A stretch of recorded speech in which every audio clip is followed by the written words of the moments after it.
In this video, we're going to show you how to install the front brake caliper on your Dodge Charger located behind your front wheels. Using a 22mm socket, let's loosen and remove our lug nuts.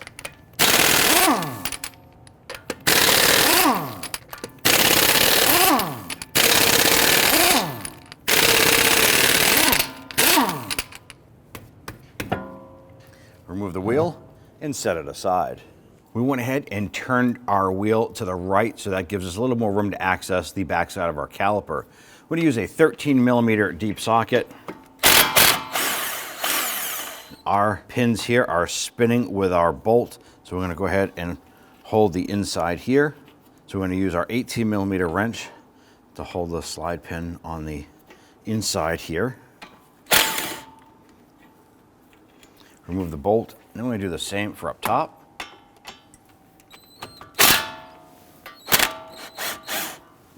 We're going to use a small pry bar or a similar tool. Go ahead and slide this off. We can go ahead and remove our outboard pad. So both of our pads are now removed. On the back side of our caliper bracket here, there are two bolts we need to loosen and remove. It's a 21mm. The key thing here is to use a thin wall socket, because trying to get a thick wall socket between this bracket and the upper bolt won't happen. So thin wall, shallow. Gotta loosen that.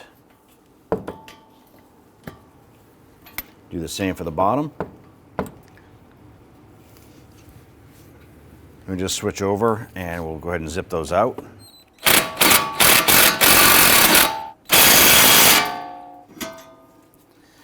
Go ahead and grab that bracket, slide that off. Now the upper bolt, we're gonna leave right in place here because we have a bracket and it hits the collar of the bolt. Not a big issue. So just leave that in place. Go ahead and grab that brake rotor, slide it off and set it aside.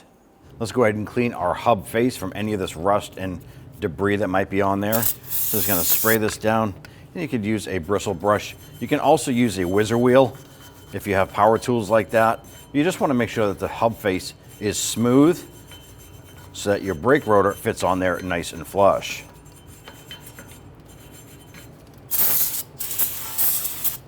I'm gonna go ahead and spray down our hub face with some anti-seize.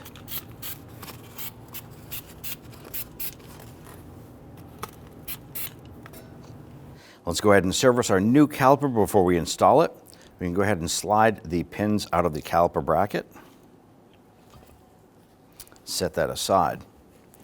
Now right here, I want to go ahead and apply a small dab of our silicone.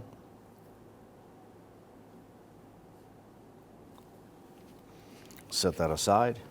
I'm going to take our piston side here. I want to get loosen and remove our slide pins.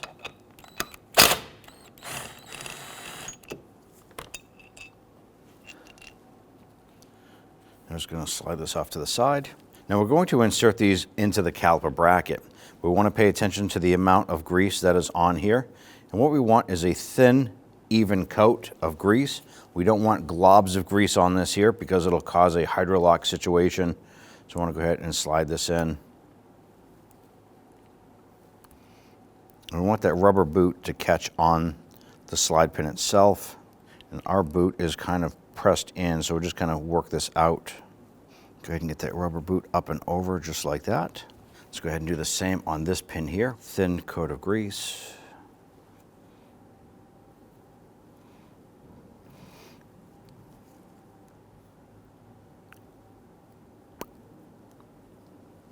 Just wipe off any excess grease on the outside here. Let's take the caliper bracket and flip it up. We're going to put a thin coat of grease where the pad slides are going to be placed. Once again, don't want a lot, just a thin coat, so go ahead and wipe out any excess. Go ahead and take your slide and just put this into position. Go ahead and flip it over. We're going to repeat this process on this side.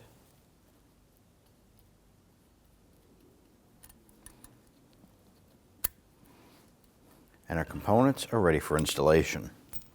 You can go ahead and grab your rotor and set this in a position. I'm going to put on our lug nut here just to hold this in place. You're going to take your caliper bracket, I'm going to slide this over. When you slide this into position, I'm going to go ahead and get our upper bolt started. I'm just going to thread that in quite a bit there, and then we'll go ahead and get the lower bolt started. Then we can go ahead and snug those down.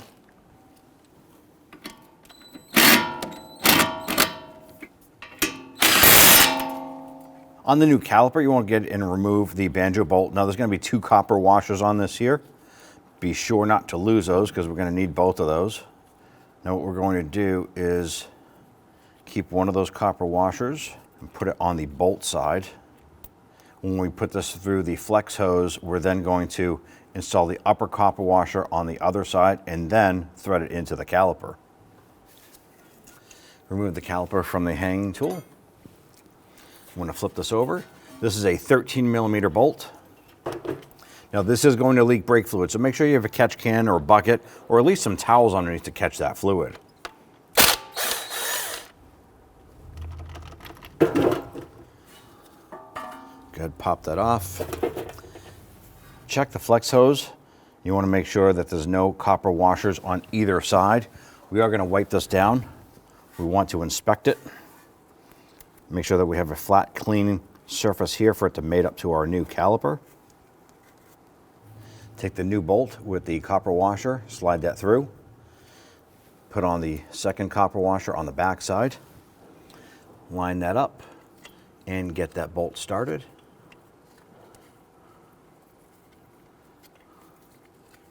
Now on the replacement component, it is a 10mm. Just snug that down. We'll come back and torque that later on. Wipe down any residual brake fluid. Let's go ahead and hang this back up.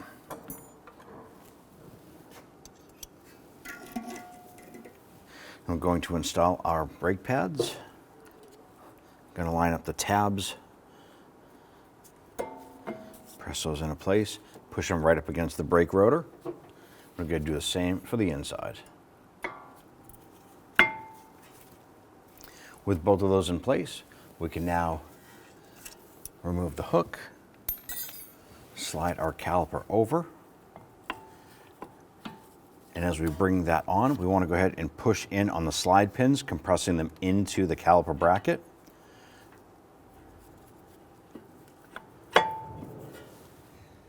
Install your bolts.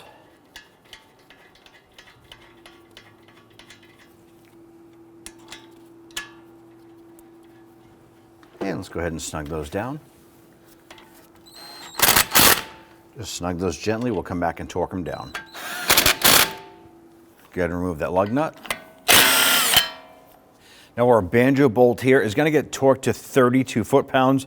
If you have the SRT model, it is 24 foot-pounds.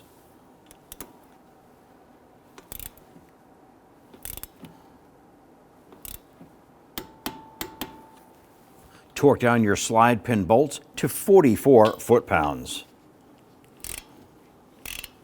In our case here, our slide pins are spinning, so we want to go ahead and use our wrench.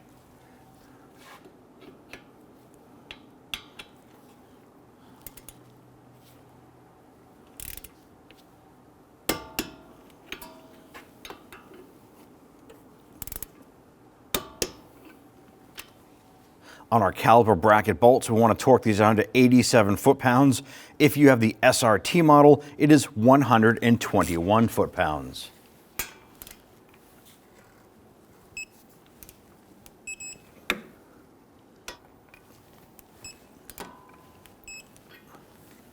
With the hood open, come on up here to the driver's side and wipe off your cowl here if it's dirty. And we want to go ahead and access the brake fluid reservoir right here. Push in on this tab lifting up, and then you can just pull that cover off. Now the reservoir cap is right here. We're going to twist that counterclockwise, pull it up, and set it aside. On the back side of the caliper, you're going to find the bleeder screw. Go ahead and pop off that rubber cap. And ours is a 10mm, so we want to go ahead and open this, moving that counterclockwise. Now we're not going to unthread it all the way. We just want to break that seal. Now what's going to happen is the brake fluid is going to come down from the master cylinder through the flex hose into the back of the piston area, and that will start to purge out any air bubbles. We want to keep this open until we can see a solid stream of brake fluid coming out. Now we're going to let this bleed for a couple moments here, watching for any air bubbles. At this point here, there's no air bubbles coming out. We're going to go ahead and close this up. We have a little bit here, purging. We do have some air bubbles coming out now. Go ahead and gently snug that down using some spray solvent. Clean up any of the residual brake fluid. Wipe it down. And we can close up our cap. Now at this point here, you want to go ahead and close up that reservoir cap up top, hop into the vehicle and pump up the brakes, make sure that brake pedal feels firm. Then we can go over and repeat this process for the passenger side. Now on the side of the reservoir right over here, there's going to be a full mark. I'm going to use a clean funnel and use the appropriate brake fluid for this model application. I want to top off that system right to that full mark.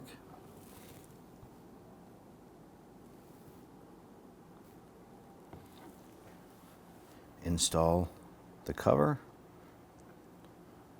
Twist it until you feel it snap and lock into place. Install your cover. There's two tabs right here that I'm going to insert underneath here. So put those in at an angle.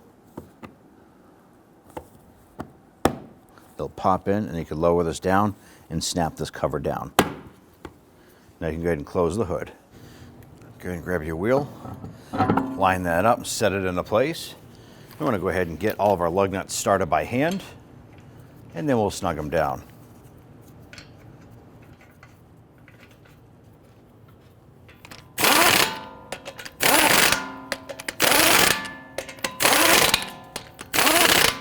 Go ahead and torque your lug nuts down to 130 foot-pounds.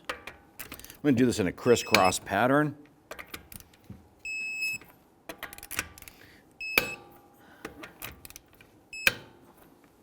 With the hood open, you're going to access the master cylinder reservoir right through this cover, lift up, and pull that cover off. With that cover removed, go ahead and use some spray solvent and clean up around the cover itself. This is going to help prevent contamination, dropping anything down inside the reservoir. Once that is clean, go ahead and grab that cap, turn it counterclockwise, remove it, and set it aside. Now at this point here, we're going to go ahead and start the brake bleeding process, and we're going to lose some of that fluid while we're doing that. So what I'm going to do is I'm going to take a clean funnel, and I'm going to use the appropriate brake fluid recommended for the vehicle. I'm going to add it to the reservoir. I like to get it as close to the top as possible. Make sure that you have a rag ready to go because you don't want to drip any brake fluid anywhere on that vehicle. Go ahead and reinstall that cover. Now, in starting our brake bleeding process, we're going to start this process at the right rear. Then we're going to move over to the driver's side rear. Then we're going to go ahead and top off our brake fluid reservoir. We're going to move over to the right front and then finish with the left front. Now, with the wheel off, we're going to go ahead and access your brake bleeder screw right here on the caliper.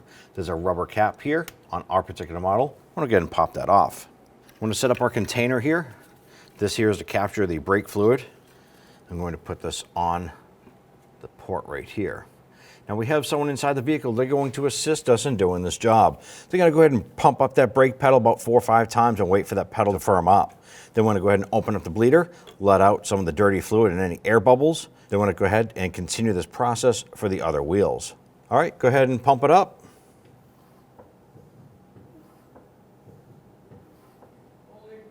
All right, while they're holding that brake pedal, I'm going to go ahead and use my 10mm wrench. I'm going to crack this open. You can see that brake fluid coming out. I'm going to close that up. Pump it up.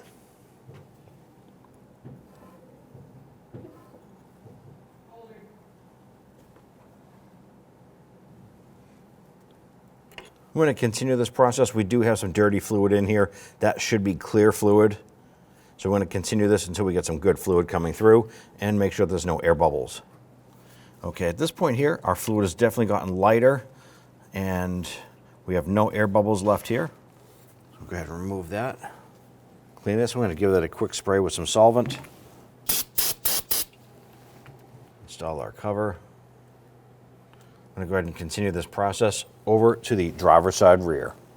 Now at this point, we've just bled the 2 rear brakes and we're going to move up to the right front, but you want to go ahead and top off our fluid before you do that. Remove this cap. You might notice that this cap has the rubber boot popped up. Just push that in.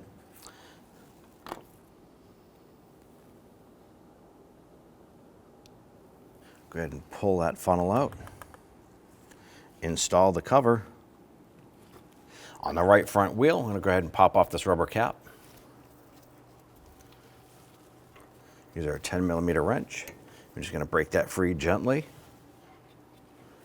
All right, let's go ahead and pump up the brakes.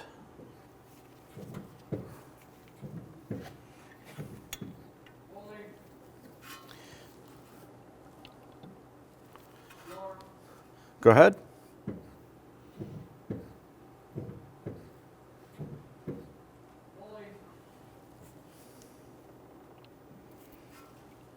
I'm going to do this a couple more times. Go ahead.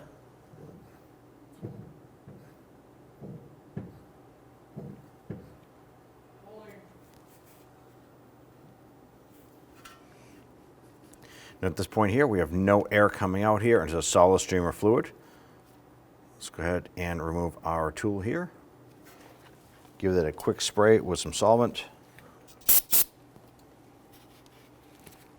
We're now going to go ahead and wrap up with the left front wheel. Now that we've bled all 4 brakes, come on back up. And this will be our final top off of our brake fluid system.